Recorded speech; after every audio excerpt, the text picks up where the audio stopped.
Let's bring in the independent senator from Maine and the member of the Select Committee on Intelligence, Senator Angus King, who announced he's going to continue to caucus with the Democratic Party after months of entertaining the idea of switching to the GOP conference. But we're here to really talk about his governor and how he got reelected. Yeah, what happened? Well, I think it was a combination. He ran a very good campaign. Yeah. I think the Ebola thing at the end probably helped him. Yeah. The Democrat was really running as not the governor, but he didn't have an affirmative message, which I think was a problem for the Democrats. It wasn't really that serious of a question. I thought you'd just go, I don't know, he's crazy. It was a combination, you know, all those things came together. But I think people like feisty big personalities. Yeah. You know, you know, as a candidate, everybody thinks we vote on issues and, you know, all this stuff.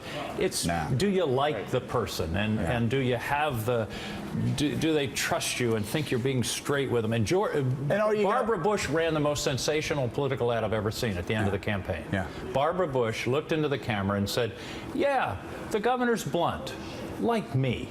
It was a killer. I think it gave him 3 or 4% right there. That is a great ad. So let me ask you a question. Why do you have to choose? I'm not just talking about you, but we always hear, oh, so-and-so is independent. They're going to pick the Democrats. They usually pick Democrats. Very few pick Republicans. Or maybe Republicans.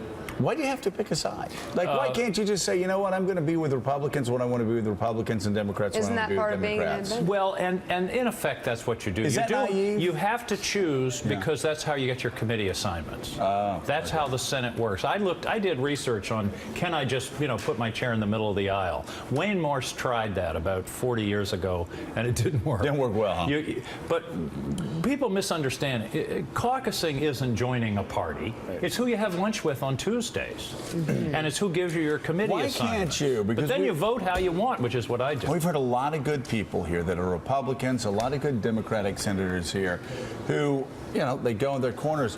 Why can't somebody like you be at the center of bringing both sides together? Because we have a lot of people that say, you know, we have 3 caucus lunches and we only talk to Democrats. We only talk to Republicans. That's just stupid. You know that better than anybody else.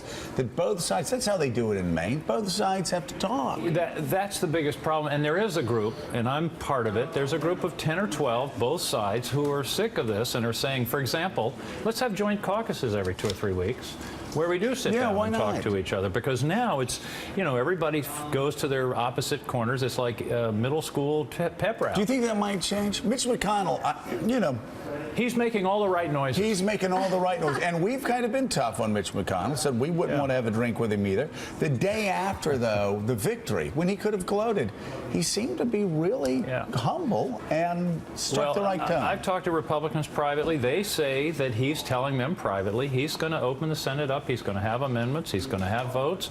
There's going to be more comity. Now, one of the tests will be, do we have, look at that expression. He's looking doubtful, man. He's skeptical. One of the early tests will be, are we able to move nominations? Yeah. Or is that going to get squashed during the lame duck? If he says, look, we've got 45 ambassadors that haven't been approved. Most of them are career foreign service. I mean, come on, let's get them going. Well, hey, listen, I think this Loretta Lynn thing's really going to get things moving for the Attorney General. Trying to tell him it's not Loretta Lynn or Crystal Gale. Crystal Gale for state. Loretta Lynch. Loretta Lynch. Okay. Senator King, let me ask you about the climate in Washington as described by Mitch McConnell and other Republicans, which is that they've put bills forward and they've sat on Harry Reid's desk for months and months and months and months. And so they put a lot of the blame on why hasn't anything been done in Washington. They say it's Democratic leadership. Can you describe the climate inside the Senate? Is that really the way it is? Well, it isn't now. I think it was. I mean, there's no question that there was a strategy going up to the elections to protect vulnerable Democrats from difficult votes. Right. I mean, everybody knows that. It didn't work.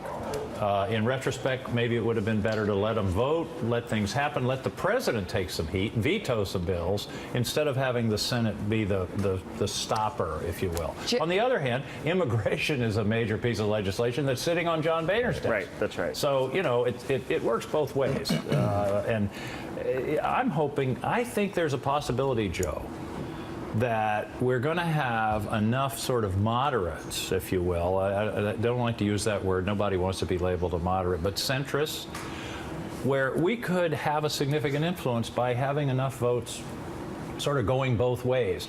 The deal still is you have to have bipartisan support to get anything done. You still need 60 votes. Jeremy Peters.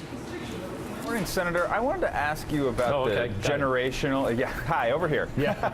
I wanted to ask you about the generational leadership issue that I think the Democratic Party has right now. You guys are going to come back to Washington on Thursday. You're going to, by most accounts, elect the same Democratic Senate leadership that is in place now. You look forward to 2016. The Democratic Party appears to be on track to nominate Hillary Clinton. You know, if you're a voter looking at the Democratic Party right now, is it really logical to think that people are going to want to support it if it looks like the same old party? Well, I think you're onto something, and I think there's and I can say this as an independent, I think one of the subtext issues of this election was that the Democratic Party has become the party of government itself. And if people don't like the government, the party that represents the government is going to have a hard time. And I think that is going to be a difficulty for someone like Hillary Clinton, who has tremendous experience and background, but she's going to have a hard time saying, "Oh, I'm a new person." There's some challenges there. Yeah, no question. Senator Angus King, thank you so much. Great to have you on the show. We love having you here. Great We to love see you Maine. guys. All right, Come coming up. anytime.